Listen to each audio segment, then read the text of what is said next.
This week, former Marine Daniel Penny was acquitted of criminally negligent homicide in the death of Jordan Neely, a mentally ill homeless man who was threatening subway passengers when Penny put him in a chokehold. Here with me to discuss the case and the public response is journalist and policing and public safety expert Rafael Mangual. So great to have you. It's so great to be on. Thank you so much. Thank you so much for coming in. Oh, it's my pleasure. So let's start with your initial reaction to the incident and the indictment. Tell us about how you encountered that. Yeah, I mean, I started thinking about this almost immediately in the aftermath of Jordan Neely's death. In part because as a New Yorker, you identify with this case inherently, right? Everyone who has ridden the subways on a regular basis has been in those situations where someone scary comes onto the car or onto the platform, makes you feel uncomfortable. You're not quite sure what's going to happen. I think the sort of overwhelming emotional response I had to this was like a deep sense of unfairness. Mm-hmm. Because I think about, the facts as they came out, and they came out pretty quickly, right? Jordan Neely, 42 prior arrests, in and out of the mental health system, documented severely mentally ill. Also documented was a history of drug abuse, which exacerbates the kind of mental illness that he had. We had every reason for Jordan Neely to have been compelled into an inpatient mental health facility against his will, or put in jail for the crimes that he had already committed, which included, by the way, slugging a 67-year-old woman on the subway and breaking bones in her face. So I think it's best to kind of understand Jordan Neely as a sort of ticking time bomb, right?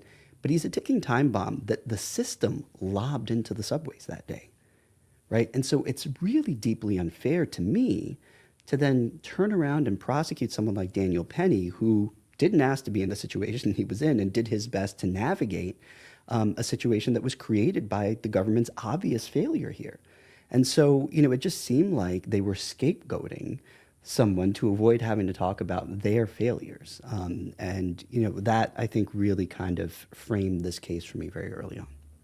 When you say that the system failed him, so I think there's sort of a spectrum of responses, right? There's the far left response, which is, Daniel Penny was a white vigilante who woke up that day and decided to kill a black person, right? Then there's the kind of right-wing response, which is, no, Daniel Penny is a savior and a hero who took on a person who was threatening women. But there's a kind of soft liberal response that sounds a little bit like what you're saying, but because I know you, I know it's not what you're saying, which is that, the failure of the system was to provide Jordan Neely with enough services and enough compassion and enough kindness and enough medication and housing, etc., to prevent something like this from happening. So tell us, I assume this is not what you're saying. Right. Tell us the distinction between that. Yeah, so that's not the point I'm making here, right? I think, when I talk about the system's failure here, I'm talking about the system's failure to recognize the reality. And the reality was that there is no amount of services that would have helped Jordan Neely, because there's no amount of services that he would have agreed to take up on his own, right? Where the system failed was in compelling him into a secure facility where he could be cared for, whether he wanted to be there or not, right? So, one of the things that I've seen that's really bugged me is, especially in the aftermath of the verdict, are all these people, mostly on the left, saying things like, well, Jordan Neely just needed food and housing, and we failed to provide him that, and that's why he ended up where he... No. People forget, as part of a 2021 plea deal, Jordan Neely was given access to stable housing.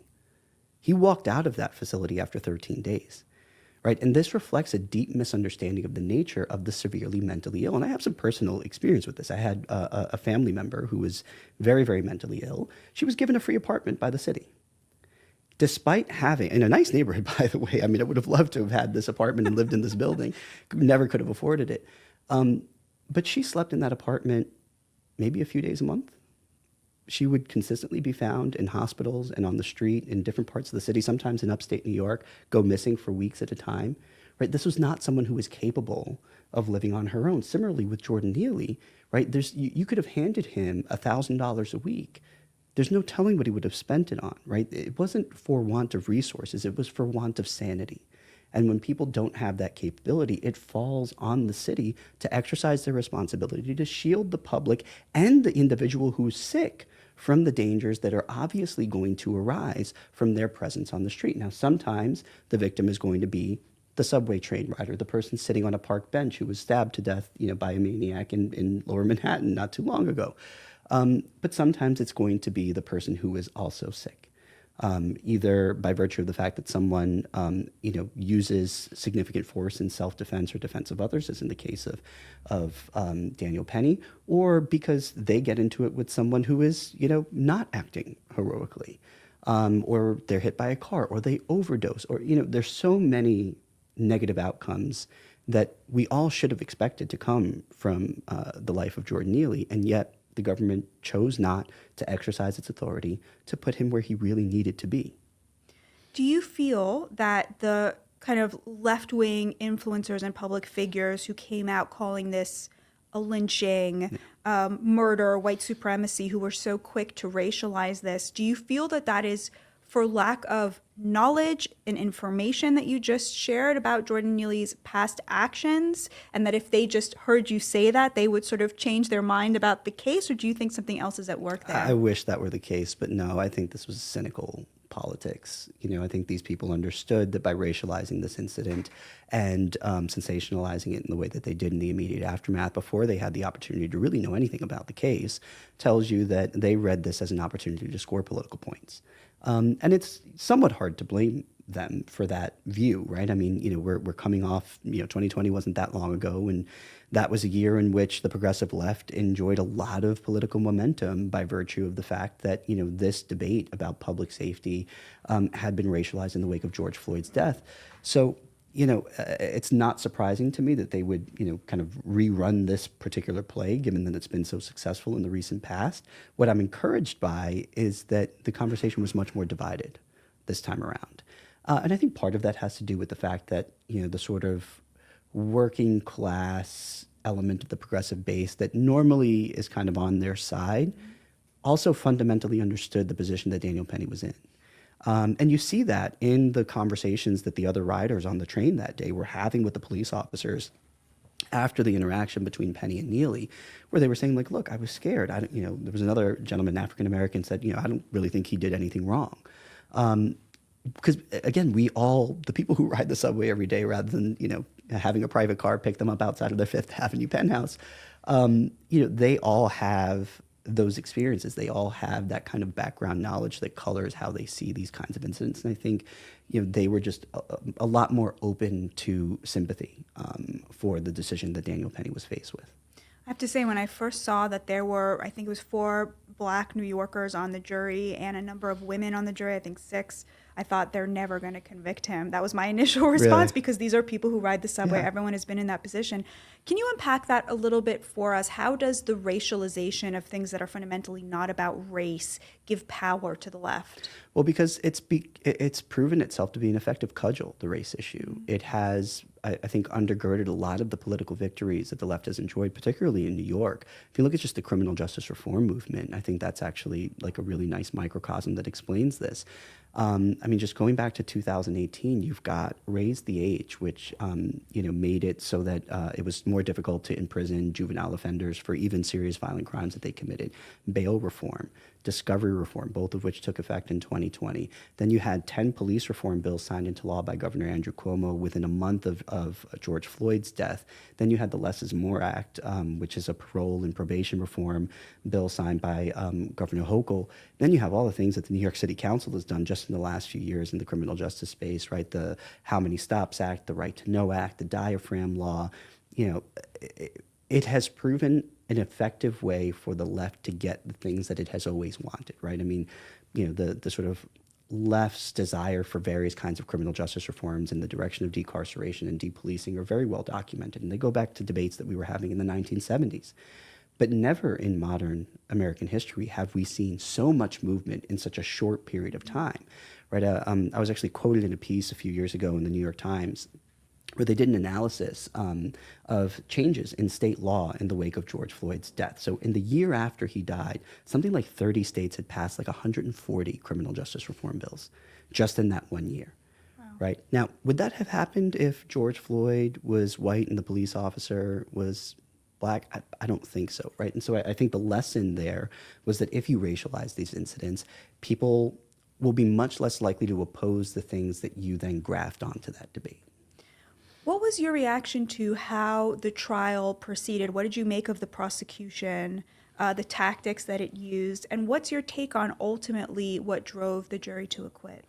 It's hard to say. I didn't follow the trial as closely as some others. Your colleague Olivia has been absolutely fantastic. My colleague Nicole Gelinas at the Manhattan Institute was in the courtroom every single day. So I would defer to them on this particular question. But, look, I think, like I said, it was a cynical prosecution from the very beginning to me. And it was, an uphill battle if the question were confined to the legal question. And that was really always, the issue here was the jury going to see the facts for what they were, or were they going to be swayed by the political moment that they were living in? And that was an open question. I wasn't sure what the answer to that was. And ultimately, my reaction to the verdict was a sense of relief on the part of, Daniel Penny, who, I really didn't think should have been in this position to begin with. In terms of what drove them to ultimately acquit, it's hard to say. I wasn't in the room. I wasn't privy to the deliberations. Pure speculation, but my best guess would be that, there was disagreement about cause of death. If I had to bet money, I would say that there was a small minority on the jury that was still willing to convict.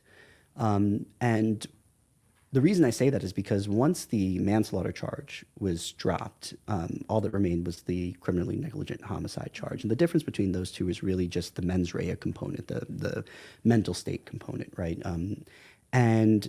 And what is the mens rea, the difference between manslaughter and homicide? So it's recklessness versus negligence, and negligence is a lower standard than recklessness. And the homicide one was the negligence. The criminally negligent homicide was the negligent standard, and manslaughter was the recklessness standard.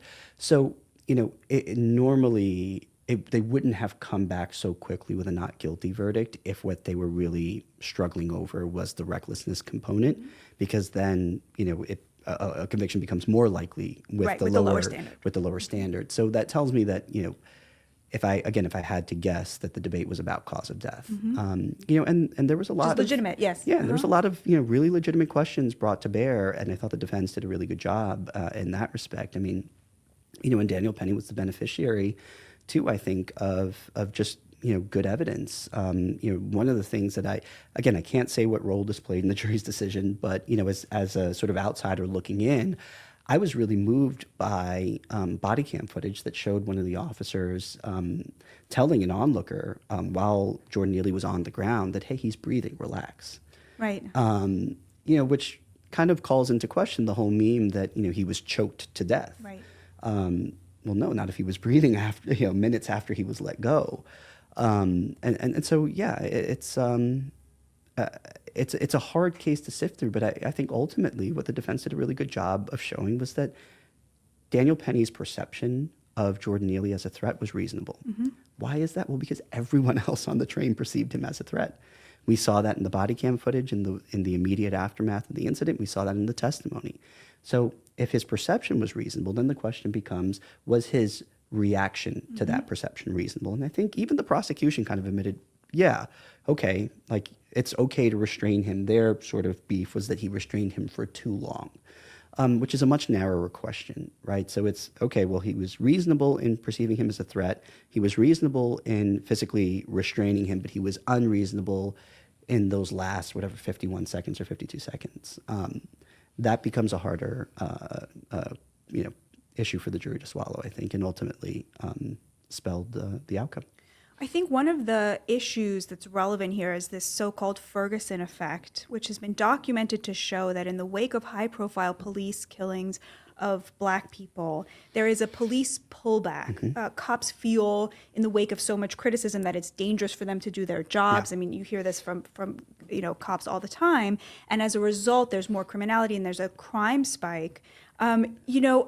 Your work is so incredible. It joins that of Heather McDonald in showing that a lot of what we believe about interactions between police officers and Black men is overblown.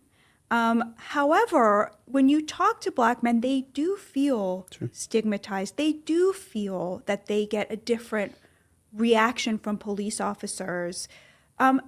there's a tension there, right? On the one hand, I think that your work is very compelling at showing that the way the media and the left and the liberals talk about this issue is false and wrong and politically motivated and dastardly and bad for Black people and Hispanic people and working class people because it results in less safe streets for them. Of course, Black people being the primary targets of crime in this country. On the other hand, this impression is not caused by nothing. Stop and frisk may have been effective, but it also made a lot of Black men feel inherently criminalized for being Black when they were not criminals.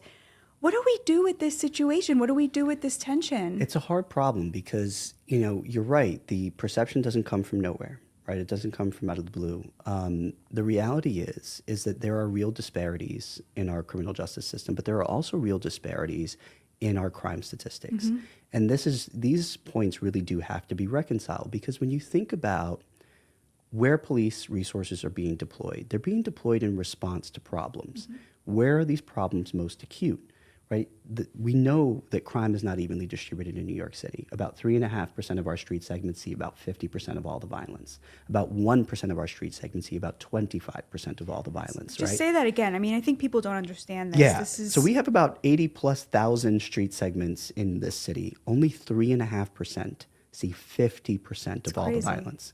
Right? It's a very, very hyper concentrated phenomenon. Now, I'm not that old, but I'm old enough to remember when sort of the main gripe in the Black community with the police was that they were not responsive enough to Black crime, right? Like, big hip hop fan, you got Public Enemy, one of their most famous songs is 911 is a joke, right? And the idea was like, well, they'll respond really quickly if it's in a white neighborhood, but if it's in a Black neighborhood, forget it, they're going to take their time, right? So what people wanted were the police to be responsive to these kinds of realities. And I think that's what happened throughout the course of the 1990s and early 2000s is the police reoriented themselves around a crime fighting and crime prevention mission, which meant that their resources needed to be deployed to the places where the problems of crime were most acute. Now, unfortunately, the reality is that Black men are overrepresented demographically in those places, right, where crime is concentrated. And we see this in the statistics, right? Black men are something like 90% of the homicide victims in this city, 95% of the shooting victims in this city. But those numbers also look very similar when you look at the pertaker statistics as well. I think 95% of crime is intra-racial. Right, yes. So here's the takeaway from that. If police resources are going to be responsively deployed to those kinds of problems, then police resources are going to be disproportionately deployed to places where those demographic groups are overrepresented, which means that those are the places where they're most likely going to make mistakes. Policing isn't perfect, right? Mistakes are part of the reality. It's a human endeavor. But if they are spending disproportionately more resources and time and putting disproportionately more officers in places where these groups are overrepresented, then those mistakes are going to happen to those members of the very same groups. And that kind of reinforces this perception, but it really is a misperception at its core, I think. And it gets exacerbated by social media, by smartphones that allow people to produce a terrible video for every single day of the year. And it, kind of gets us away from the reality that even really rare things happen every day in a country of 330 million people. And so it's a tough problem, but it's one that it's a conversation that I think we need to have rationally and soberly. And that's a big ask when it comes to this issue, unfortunately. Rafael, God bless you. Thank you so much for joining us. Really appreciate it.